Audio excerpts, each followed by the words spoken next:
Who is बिचौलिया? Define बिचौलिया। आढ़तिया बिचौलिया नहीं होते हैं, यह सर्विस प्रोवाइडर होते हैं।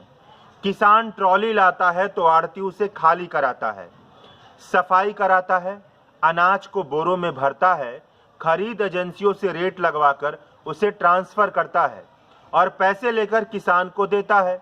अगर आढ़ती 1500 रुपये क्विंटल खरीदे और 1925 रुपये क्विंटल का बिल बनावे, फिर तो वह बिचौलिया हुआ। वह ऐसा नहीं करता है, केवल कमीशन लेता है, वह बिचौलिया नहीं है, वह सर्विस प्रोवाइडर है।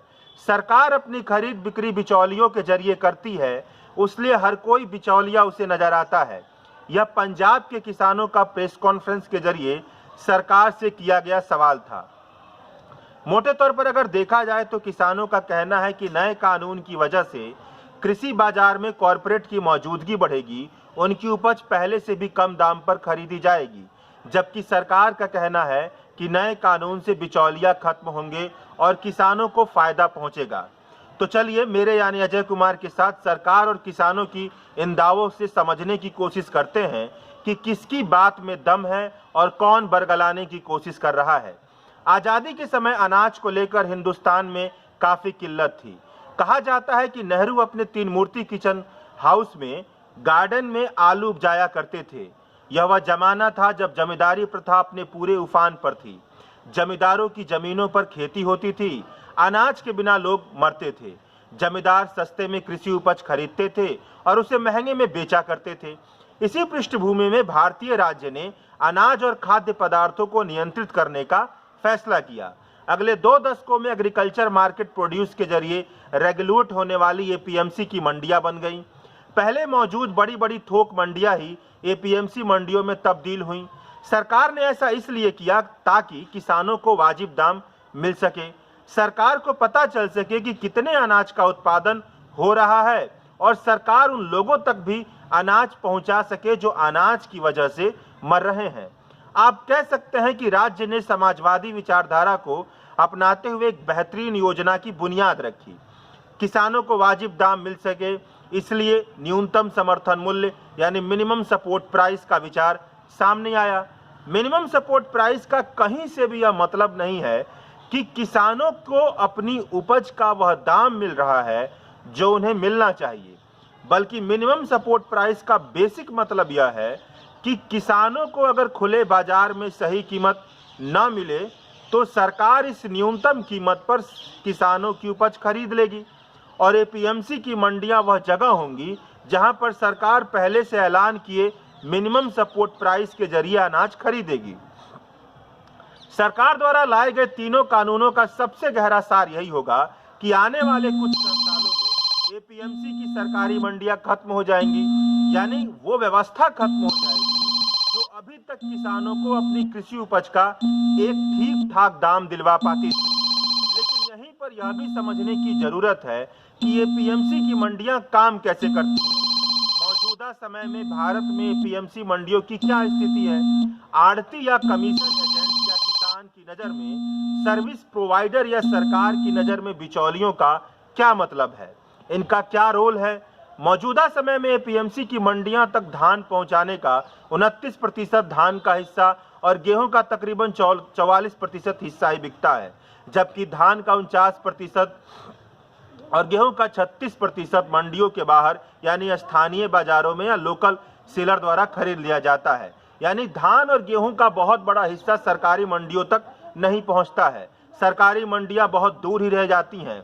किसान ऐसा जानबूझकर नहीं करते हैं, बल्कि उन्हें अपनी उपज की मजबूरी में सरकारी मंडियों से अलग जगह पर बेचना पड़ता है। इसके पीछे 2 वजहें हैं।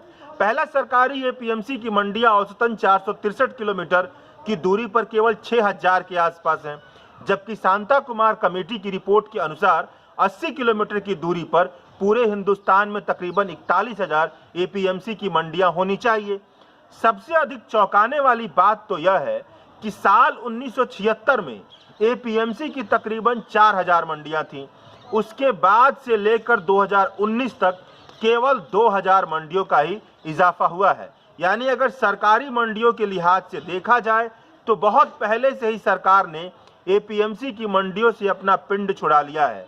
दूसरा यह कि मंडियों की बहुत अधिक दूरी होने की वजह से तकरीबन 2 हेक्टेयर से कम की जमीन रखने वाले 86% किसानों का बहुत बड़ा हिस्सा मंडियों में जाकर अपनी उपज नहीं बेचता है। उसे साफ दिखता है कि जितनी की उसकी कमाई नहीं होगी उतना तो उसका किराया लग जाएगा। इस वजह से छोटे किसान मंडियों से दूर रह जाते हैं, स्थानीय बाजारों में या स्थानीय विक्रेताओं को अपनी उपज बेच देते हैं। अगर मंडियां बहुत दूर हैं तो मंडियों तक वही किसान जाते हैं जिनके पास बहुत बड़ी जोत है, जिनकी पैदावार बहुत अच्छी होती है, यानी वही किसान जिन्हें मंडियों तक अपने उपज ले जाने के बाद किराया देने में ज़्यादा बोझ का एहसान न होता हो। इन 2 कारणों के अंदर कानूनी वजह यह है कि तकरीबन 18 राज्यों ने इस कानून से पहले ही एपीएमसी की मंडियों के बाहर कृषि उपज की खरीद बिक्री की इजाज़त दी हुई है। 19 राज्यों में किसानों से कोई भी सीधे उनकी उपज खरीद सकता है। कहने का मतलब यह है कि बहुत पहले से कृषि मंडियों के बाहर प्राइवेट बाजार में कृषि उपज की खरीद बिक्री हो रही है, लेकिन फिर भी अभी तक बहुत अच्छे तरीके से प्राइवेट बाजार फल फूल नहीं सका है। न ही इन बाजारों में सरकारी एपीएमसी से अधिक कीमत पर अनाज खरीदा जाता है। तो यह कैसे मान लिया जाए कि इस कानून के बाद किसानों को कम कीमत में अपनी उपज नहीं बेचनी पड़ेगी? Tata institute of social science के professor R Kumar the Hindu अखबार में सरकारी मंडियों से बाहर प्राइवेट मंडियों का विकास क्यों नहीं हो पाया से जुड़े सवालों का जवाब देते हुए लिखते हैं कि मंडियां बनाना आसान काम नहीं है।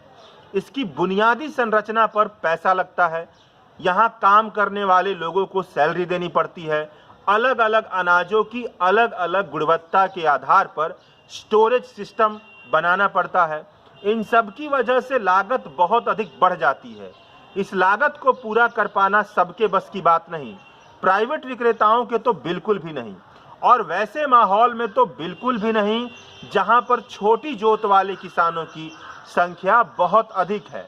ऐसे में अगर कॉरपोरेट मंडियां बनती भी हैं तो इन सभी खर्चों को किसानों की उपज की कीमत कम करके ही वसूलेंगी। इसलिए इसका अंदाजा भी साफ दिखता है कि कॉरपोरेट से किसानों को अपनी उपज का कम कीमत मिले।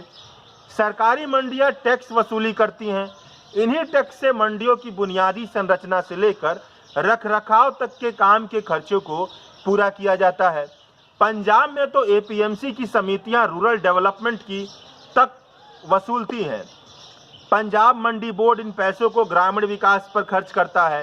सड़क बनाने से लेकर डिस्पेंसरी खोलने, मेडिकल मदद पहुंचाने, साफ सफाई रखने जैसे कई तरह के कामों में मदद करता है। इसलिए अगर मंडी सिस्टम खत्म होता है तो इस पर भी गंभीर असर पड़ेगा। अब आते हैं आड़तियां, सर्विस प्रोवाइडर या बिचौलियों के सवाल पर। भारत में खेती किसानी करने के लिए किसान को बीज से लेकर खाद तक, सिंचाई से लेकर मजदूरी तक सभी की व्यवस्था करनी होती है। इस पर पैसा खर्च होता है। छोटे किसानों से भरा हुआ भारतीय कृषक समाज तक बैंकों की बहुत कम पहुंच है। रिजर्व बैंक ऑफ इंडिया का अध्ययन कहता है कि अभी भी तकरीबन 60% छोटे किसानों की बैंकों तक पहुंच नहीं है। तकरीबन 28% किसान साहूकारों, जमींदारों और अपने रिश्तेदारों से कर्ज लेते हैं। यहीं पर आढ़तिया सिस्टम की एंट्री होती है।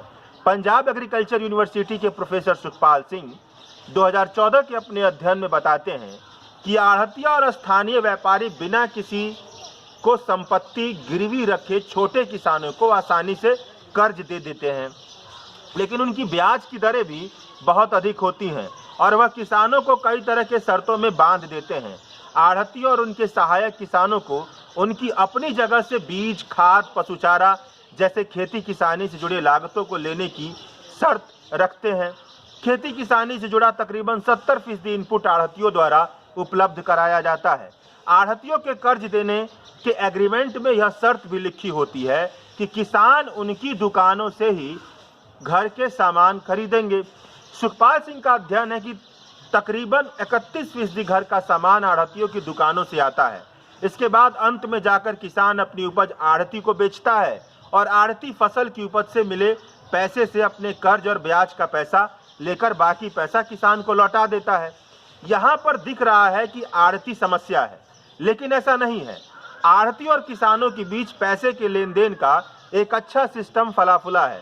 केवल अंतर इतना है कि इसे सरकार की मान्यता नहीं हासिल है और परेशानी यह है कि सरकार के बैंक किसानों तक सहज तरीके से उपलब्ध नहीं हो पाए हैं। अब कोई कह सकता है कि इसमें क्या बड़ी बात है, सरकार के बैंक दूर दराज के इलाकों तक जाएं, किसानों से जुड़ें, आढ़तिया सिस्टम अपने आप खत्म हो जाएगा। लेकिन नरेंद्र मोदी जैसे नेता इस बात को ना जानते, ऐसा कैसे मान लिया जाए? मोदी जी को यह बात अच्छे तरीके से पता है। बार बार किसानों को बैंक से कर्ज के ब्याज को कम करने वाली योजना का ऐलान करके उन्होंने यह काम भी किया है। लेकिन किसान और आढ़तिया या सर्विस प्रोवाइडर या बिचौलिया या आप जो मर्जी सो कह लीजिए, उनकी असली परेशानी यह है कि उनकी उपज को कम कीमत पर खरीदारी की जा रही है, उन्हें एमएसपी नहीं मिल पा रही है और सरकार है कि इसे देना नहीं चाहती है। एमएसपी और सरकार का रिश्ता ऐसा है कि तकरीबन 23 फसलों पर एमएसपी देने का फैसला सरकार करती है, लेकिन धान और गेहूं के अलावा बहुत कम फसलों को सरकार एमएसपी पर खरीदती है। शांता कुमार कमेटी की रिपोर्ट कहती है कि धान और गेहूं में भी केवल 14% हिस्सा एमएसपी पर खरीदा जाता है और जिन किसानों की एमएसपी तक पहुंच होती है उनकी उपज का भी केवल 26 से 27% हिस्सा ही एमएसपी पर बिक पाता है। और सरकार ने सुप्रीम कोर्ट में जाकर यह कह दिया है कि वह किसानों की लागत का 1.5 गुना एमएसपी नहीं दे सकती है। कुल मिलाकर सरकार की मंशा यह है कि वह कृषि क्षेत्र को बाजार के हवाले करके अपनी जिम्मेदारी से भागना चाहती है। और हम सभी जानते हैं कि सूट बूट पहनकर हमारे सामने चमकदार कपड़ों में खड़ा बाजार हमें किस तरीके से लूटता है। शुक्रिया।